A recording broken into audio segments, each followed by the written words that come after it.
पिता की मृत्यु के बाद हजरत खदीजा रदियल्लाहु ताला अन्हा व्यवसाय यानी बिजनेस की मालकिन बनी। उनके पिता सीरिया, यमन और शाम देश में व्यापार करते थे, लेकिन खदीजा एक महिला थी, इसलिए सीधे तौर पर व्यवसाय का संचालन करना उनके लिए थोड़ा कठिन था। इस कारण उन्होंने हजरत मोहम्मद सल्लल्लाहु अलैहि वसल्लम को एक उपयुक्त, नेक और ईमानदार व्यक्ति मानकर एक दिन एक प्रतिनिधि के माध्यम से उनके पास प्रस्ताव भेजा। प्रतिनिधि ने आकर नबीजी सल्लल्लाहु अलैहि वसल्लम से कहा, यदि आप खदीजा के व्यवसाय में शामिल होते हैं तो आपको दूसरों की तुलना में मुनाफे का अधिक हिस्सा दिया जाएगा। हजरत मोहम्मद सल्लल्लाहु अलैहि वसल्लम ने कहा, मैं अपने चचा अबू तालिब से मशवरा करके आपको बताऊंगा। इसके बाद वो अपने चचा के पास गए और प्रस्ताव के बारे में बताया। अबू तालिब ने खुश होकर उन्हें इस काम में भाग लेने की अनुमति दे दी। हजरत मोहम्मद सल्लल्लाहु अलैहि वसल्लम खदीजा के व्यवसाय से जुड़ गए। खदीजा ने भी उन्हें सब कुछ समझा दिया। कुछ समय बाद नबी करीम सल्लल्लाहु अलैहि वसल्लम व्यापार के उद्देश्य से सामान के साथ शाम देश की ओर रवाना हुए। उनके साथ खदीजा के विश्वसनीय सहकर्मी खुजैमा और उनके दास मैसरा भी गए। रास्ते में उन्होंने सड़क के किनारे एक पेड़ के नीचे आराम करने के लिए तंबू लगाया। उस पेड़ पर उस समय कोई पत्ता या फूल फल नहीं था, लेकिन जैसे ही नबीजी पेड़ की छाया में बैठे, वो पेड़ पत्तों और डालियों से हरा भरा हो गया। यह अलौकिक दृश्य देखकर नास्तूरा नाम का एक ईसाई पादरी दंग रह गया और उसने नबीजी का परिचय पूछा। नबीजी का नाम बताने के बाद पादरी पुकार उठा, ईसा अलैहिस्सलाम पर जिन्होंने इंजील नाजिल की थी, उस अल्लाह की कसम खाकर कहता हूँ, यही व्यक्ति अंतिम नबी है। लोगों ने पादरी से पूछा, आपने कैसे पहचाना? पादरी ने कहा, धर्म ग्रंथों में अंतिम नबी की बनावट, व्यवहार और गुणों का जैसा वर्णन किया गया है, वे सब इस व्यक्ति में मौजूद हैं। उसकी बात सुनकर लोगों ने खुशी खुशी नबीजी का सारा सामान खरीद लिया और 2 गुना मुनाफा हुआ। काफिले के साथ नबीजी फिर मक्का लौट आए। हजरत खदीजा व्यापारिक लाभ से जितनी खुश हुई, उससे कहीं अधिक नबीजी की अलौकिक घटनाओं को सुनकर खुश हुई। इसके बाद उन्होंने अपने व्यवसाय की पूरी जिम्मेदारी नबीजी के हाथों में सौंप दी। एक दिन नबीजी फिर व्यवसाय के लिए रवाना हुए। कुछ समय बाद खदीजा छत पर चढ़कर नबीजी के आने वाले रास्ते की ओर देखने लगी। अचानक उन्होंने देखा, दूर से एक काफिला आ रहा है और उसके ऊपर 2 पक्षी छाया करते हुए उड़ रहे हैं। ये दृश्य देखकर खदीजा का मन आनंद से भर गया। उस समय खदीजा की उम्र 40 वर्ष थी और नबीजी की उम्र 25 वर्ष थी। खदीजा के मन में नबीजी के प्रति प्रेम जागृत हुआ, जो केवल अल्लाह की इच्छा से हुआ था। हालांकि खदीजा ने सीधे प्रस्ताव देने में संकोच किया। अंत में उन्होंने अपनी विश्वसनीय रिश्तेदार नफीसा को गुप्त रूप से नबीजी के पास भेजा। खदीजा चाहती थी कि निकाह की इस इच्छा का नबीजी को सीधे तौर पर पता न चले। नफीसा ने नबीजी के साथ व्यापार की कुछ चर्चा करने के बाद उनसे कहा, आप निकाह क्यों नहीं कर रहे? अब तो ये आपके निकाह का सही समय है। नबीजी ने कहा, मेरे पास निकाह के लिए न तो धन है और न ही सामर्थ्य। जब तक पत्नी का भरण पोषण करने योग्य न हो जाऊं, तब तक निकाह की बात करना ठीक नहीं है। नफीसा ने कहा, यदि आपका निकाह ऐसी महिला से करा दिया जाए जो धनी, सुंदर और गुणवान हो और वे स्वयं सारा खर्च वहन करें, तो क्या आप राजी होंगे? नबीजी ने चकित होकर कहा, इतनी बड़ी उम्मीद करना क्या ठीक होगा? नफीसा ने कहा, वे और कोई नहीं, वे हजरत खदीजा रदियल्लाहु ताला अन्हा है। नबीजी ने कहा, इस बारे में मुझे अपने अभिभावकों से चर्चा करनी होगी। यदि वे अनुमति देंगे तो मैं राजी हो जाऊंगा। उन्होंने चचा अबू तालिब, हमजा और अब्बास से इस विषय पर चर्चा की और वे सभी इसके लिए राजी हो गए। हजरत मोहम्मद सल्लल्लाहु अलैहि वसल्लम की ओर से उनके चचा हजरत हमजा रजी अल्लाह ताला अन्हु हजरत खदीजा रजी अल्लाह ताला अन्हा के घर निकाह का प्रस्ताव लेकर गए। खदीजा की ओर से अम्र इब्न असद, वर्का इब्न नौफल और कई अन्य लोग मौजूद थे। उन सब ने बड़ी खुशी के साथ इस पवित्र निकाह को संपन्न कराया। निकाह के समय अबू तालिब ने खड़े होकर सबको संबोधित करते हुए कहा, तमाम तारीफें अल्लाह के लिए हैं, जिसने हमें नबी इब्राहिम अलैहिस्सलाम के वंश में पैदा होने का सौभाग्य दिया और पवित्र काबा की देखरेख की जिम्मेदारी सौंपी। मेरा भतीजा मोहम्मद सल्लल्लाहु अलैहि वसल्लम आर्थिक रूप से भले ही निर्धन हो, लेकिन मैं गर्व से कहता हूँ कि अरब के अधिकांश लोग उनसे प्रेम करते हैं। दूसरी ओर खदीजा रजी अल्लाह ताला अन्हा अत्यंत ज्ञानी और गुणवान हैं। मोहम्मद सल्लल्लाहु अलैहि वसल्लम निकाह के लिए सहमत हुए हैं और खदीजा ने भी पति के चुनाव में कोई भूल नहीं की है। मैं दोनों के सुखद और शांतिपूर्ण भविष्य की दुआ करता हूँ। इसके बाद अम्र इब्न असद ने खदीजा की ओर से खड़े होकर कहा, मैं खदीजा के मेहर के रूप में 20 ऊंट प्रदान करता हूँ।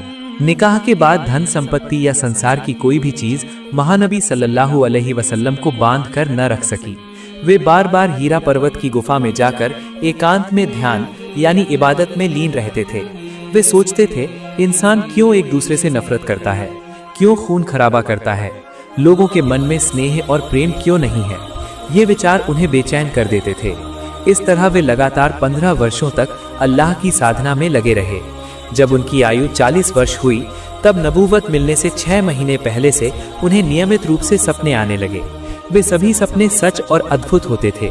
वे उन सपनों के बारे में हजरत खदीजा रजी अल्लाह ताला अन्हा को बताते और वे उन्हें सांत्वना देते हुए कहती, आपने जिस तरह अल्लाह की इबादत में समय बिताया है, आपकी इस साधना का फल आपको शीघ्र ही मिल जाएगा इंशाअल्लाह। आपने कभी कोई बुरा काम नहीं किया, इसलिए आपको डरने की कोई जरूरत नहीं है। एक दिन जब महानबी सल्लल्लाहु अलैहि वसल्लम मैदान से होकर गुजर रहे थे, तब उन्होंने सुना, या मोहम्मद। वे चौंक गए। उन्होंने सुना, डरिए मत, अल्लाह शीघ्र ही आपको एक महत्वपूर्ण जिम्मेदारी सौंपेंगे। आप अल्लाह के रसूल होंगे। लोगों को सत्य के मार्ग पर बुलाना आपका कार्य होगा। उन्होंने आकाश की ओर देखा तो पाया जिब्रील अलैहिस्सलाम मानव रूप में आकाश के एक छोर पर एक पैर और दूसरे छोर पर दूसरा पैर रखकर खड़े हैं। इसके बाद वे फिर से हीरा की गुफा में ध्यान में बैठ गए। वहां अचानक जिब्रील अलैहिस्सलाम उनके सामने आए और कहा, हे मोहम्मद सल्लल्लाहु अलैहि वसल्लम, मैं जिब्रील हूँ। मैं अल्लाह की ओर से खुशखबरी लेकर आया हूँ। आप ही अंतिम नबी और अल्लाह के भेजे हुए रसूल होंगे। जिब्रील अलैहिस्सलाम ने तब उनके हाथ में एक हरे रेशमी कपड़े का टुकड़ा थमाते हुए कहा, पढ़िए। नबी जी ने कहा, मैं पढ़ नहीं सकता। तब जिब्रील अलैहिस्सलाम ने उन्हें गले लगाकर जोर से भींचा और फिर कहा, पढ़िए। तब उन्होंने पाठ किया, पढ़िए अपने रब के नाम से जिसने पैदा किया, इंसान को खून के एक लोथड़े से पैदा किया। पढ़िए, आपका रब सबसे दयालु है, जिसने कलम के माध्यम से ज्ञान दिया, इंसान को वो सिखाया जो वो नहीं जानता था। ये पहली वही थी, पवित्र कुरान की पहली 5 आयतें। कांपती हुई आवाज में उन्होंने हजरत खदीजा रजी अल्लाह ताला अन्हा को सब कुछ बताया। हजरत खदीजा ने उन्हें गले लगाया और कहा, आप चिंता न करें, अल्लाह ने आपको जो जिम्मेदारी दी है वे निश्चित रूप से उसे निभाने की शक्ति भी देंगे। इसके बाद हजरत खदीजा ने पूरी घटना अपने चचेरे भाई वर्का इब्न नौफल को बताई। वर्का सब सुनकर खुश हुए और बोले, ये वही फरिश्ता जिब्रील है जो मूसा अलैहिस्सलाम और ईसा अलैहिस्सलाम के पास अल्लाह का संदेश लाता था। यदि मैं तब तक जीवित रहा तो निश्चित रूप से नबी जी की सहायता करूंगा, क्योंकि उनके अपने ही रिश्तेदार एक दिन उन्हें देश से निकाल देंगे। इसके बाद दूसरी बार हजरत जिब्रील अलैहिस्सलाम फिर से कुरान की आयतें लेकर आए। उन्होंने कहा, हे चादर ओढ़ने वाले, उठिए और लोगों को सचेत कीजिए, अपने रब की बड़ाई बयान कीजिए, अपने कपड़ों को पाक रखिए और हर बुराई से दूर रहिए।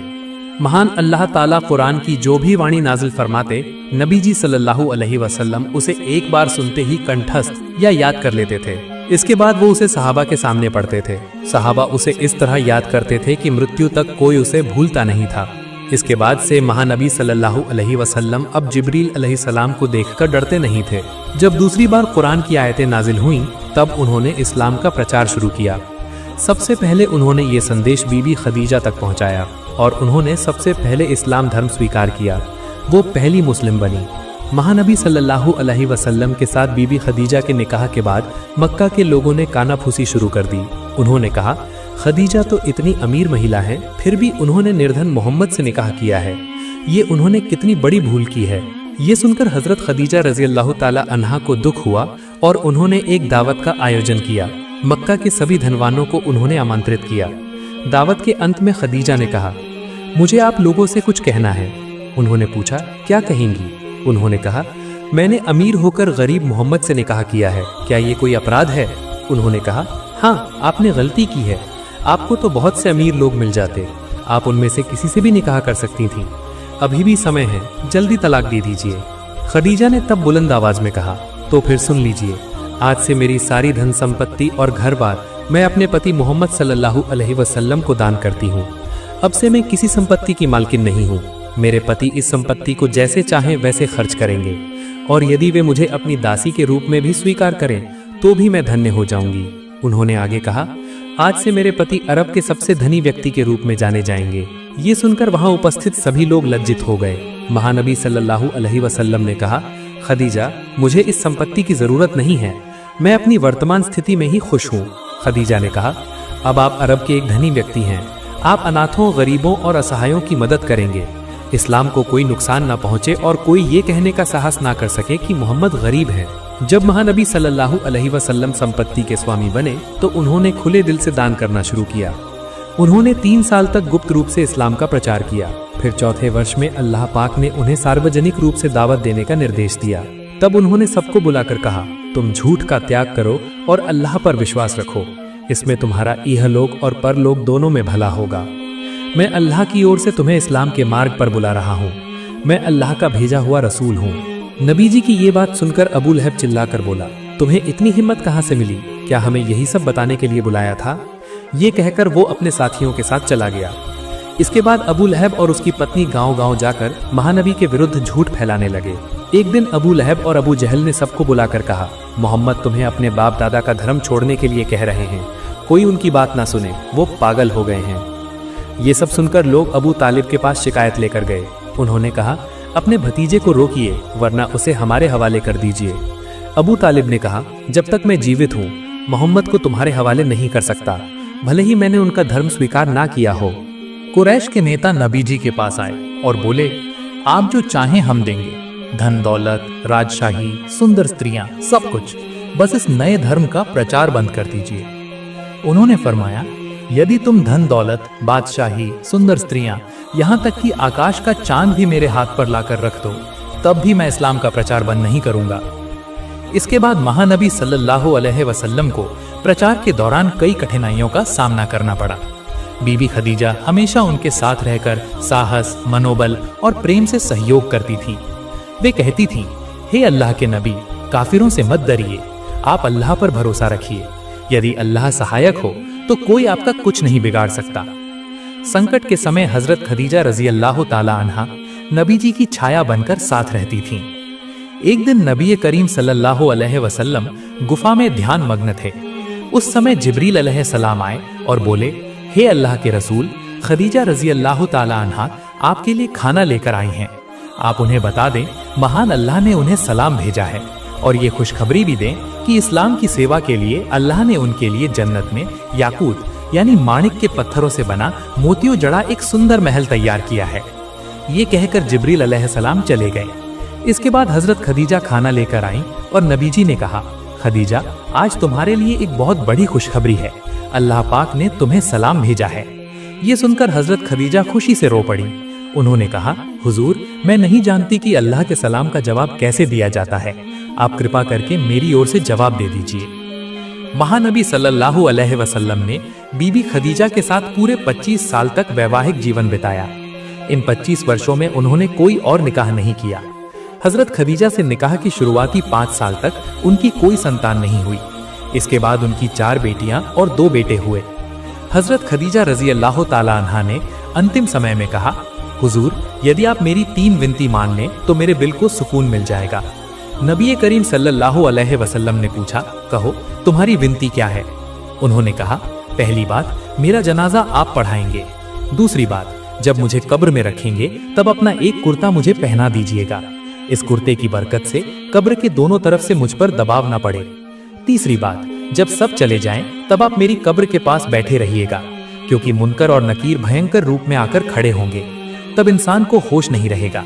शायद मैं गलती से जवाब न दे पाऊं, तब यदि मैं भूल करूं तो आप मेरी ओर से जवाब दे दीजिएगा। नबी करीम सल्लल्लाहु अलैहि वसल्लम ने सभी विनतियों को स्वीकार कर लिया। हजरत खदीजा समझ गई थी कि उनका दुनिया का समय समाप्त हो गया है। राजा महाराजा हूं या फकीर, सबको एक दिन दुनिया छोड़नी होगी। उन्हें भी विदा होना था। उन्होंने प्रिय नबी जी से कहा, हे प्रिय पति, मेरा समय पूरा हुआ, मैं इस दुनिया से विदा ले रही हूँ। क़यामत से पहले अब आपसे मुलाकात नहीं होगी। लंबे 25 साल मैं आपके साथ थी। इस दौरान जाने अनजाने में बहुत सी गलतियां की हैं। आप मुझे माफ कर दीजिए। मैं अपने कलेजे के टुकड़े फातिमा को अल्लाह के सुपुर्द कर रही हूँ। आप उनका हमेशा ध्यान रखिएगा। ये सुनकर नबी करीम सल्लल्लाहु अलैहि वसल्लम अपने आंसू रुमाल से पोंछने लगे। उन्होंने पूछा, खदीजा, क्या तुम्हें बहुत तकलीफ हो रही है? खदीजा ने कहा, हाँ। प्रिय नबी जी ने फरमाया, तुम्हारी इस तकलीफ में भी अल्लाह की रहमत है। उन्होंने तुम्हारे लिए जन्नत में एक भव्य महल बनाया है। स्वर्ग के द्वार पर तुम्हारा इंतजार बीबी हाजरा, बीबी मरियम और बीबी आसिया कर रही हैं। तुम उनसे मिलोगी। तुम जीवन के अंतिम क्षण में पूरे मन से एक बार कलिमा पढ़ लो। हजरत खदीजा रजी अल्लाह ताला अन्हा ने धीमी आवाज में कलिमा तैयबा पढ़ा, ला इलाहा इल्लल्लाहु मुहम्मदुर रसूलुल्लाह, और उसी के साथ उनकी पवित्र आत्मा ने इस नश्वर संसार को त्याग दिया और जन्नत की ओर प्रस्थान किया।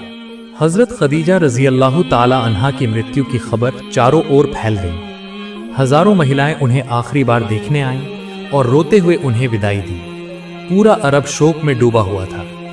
जब उन्हें दफनाकर सब चले गए तब भी नबी करीम सल्लल्लाहु अलैहि वसल्लम कब्र के पास ही बैठे रहे। रात काफी बीत गई लेकिन मुनकर नकीर फरिश्तों की कोई आवाज उन्हें सुनाई नहीं दी। तब अल्लाह पाक ने नबी जी को पुकार कर कहा, हे मेरे हबीब, आप इतनी रात गए खदीजा की कब्र के पास बैठकर क्यों रो रहे हैं? नबी जी ने कहा, हे मेरे प्रभु, आज मेरी खदीजा कब्र के अंदर है। मुनकर नकीर के सवाल जवाब के समय यदि वो कोई गलती करे तो मैं उसका जवाब दे सकूं, इसीलिए मैं यहाँ बैठा हूँ, लेकिन अब तक मुझे कुछ सुनाई नहीं दिया। अल्लाह ताला ने फरमाया, आपकी खदीजा का जवाब मैंने स्वयं दे दिया है, आपको अब कुछ कहने की जरूरत नहीं है। उन्होंने दुनिया में ही कब्र के लिए विलाप किया था। जो व्यक्ति दुनिया में कब्र के अजाब यानी कष्ट से डरकर आंसू बहाता है, मैं उसकी कब्र के सभी सवाल आसान कर देता हूँ। अल्लाह ताला ने जिस तरह नबी जी को मानव जाति की मुक्ति के लिए भेजा, उसी तरह हजरत खदीजा को उनकी योग्य जीवन संगिनी और सहायिका के रूप में बनाया था।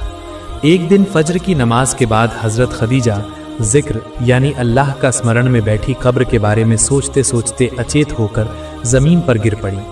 वो लोटपोट होकर रोने लगी। नन्ही फातिमा रजी अल्लाह ताला अन्हा माँ को इस तरह रोते देख डर गईं। वो दौड़कर नबी जी के पास गईं जहाँ वे ध्यानावस्था यानी मुराकबा में मग्न थे। फातिमा रजी अल्लाह ताला अन्हा ने उनका कुर्ता पकड़कर खींचा और रोते हुए कहा, जल्दी चलिए, अम्मी जान जमीन पर गिरकर रो रही हैं। नबी जी आए और बोले, खदीजा, तुम इतनी चिंतित क्यों हो और क्यों रो रही हो? तुम्हें क्या हुआ है? हजरत खदीजा ने कहा, हुजूर, आपने कहा था कि जिक्र से पहले कब्र के बारे में सोचो। जब मैं कब्र के बारे में सोच रही थी तब मुझे लगा दुनिया में यदि बीमार होती हूँ तो रिश्तेदार हालचाल लेने आते हैं, लेकिन कब्र में तो कोई नहीं आएगा। वहाँ कितना कष्ट होगा। उस अंधेरी कब्र में मेरे प्रभु अल्लाह के अलावा कोई सुध लेने वाला नहीं होगा। लेकिन मैंने तो उस माबूद अल्लाह की ठीक से इबादत भी नहीं की है, क्या वे मेरा हाल पूछेंगे? नबी जी ने कहा, खदीजा, तुम इस तरह अब मत रो। तुम्हारे रोने से पगली फातिमा रो रही है, मैं उसका रोना बर्दाश्त नहीं कर सकता। हजरत खदीजा ने कहा, हुजूर, मेरे लिए दुआ कीजिए कि मैं इसी यानी अल्लाह के डर की रोने वाली हालत में कब्र में जाऊं। नबी जी ने फरमाया, खदीजा, मैं तुम्हारे लिए विशेष दुआ करूंगा कि अल्लाह तुम्हें कब्र के सभी कष्टों से माफ कर दे। मुसीबत के समय हजरत खदीजा नबी जी की परछाई बनकर साथ रहती थीं। महानबी सल्लल्लाहु अलैहि वसल्लम ने बीबी खदीजा के साथ पूरे 25 साल बिताए और इस दौरान उन्होंने कोई और निकाह नहीं किया। उनके बाद के सभी निकाह हजरत खदीजा की मृत्यु के बाद ही हुए। प्रिय दर्शक, वीडियो समाप्त करने से पहले एक छोटा सा अनुरोध है, कमेंट बॉक्स में आप आमीन लिखकर जरूर जाइएगा। तो ये थी आज की घटना। रोजाना नए वीडियो पाने के लिए हमारे चैनल को जरूर सब्सक्राइब करें। उम्मीद है कि आप सभी अच्छे और स्वस्थ रहेंगे। अस्सलामु अलैकुम।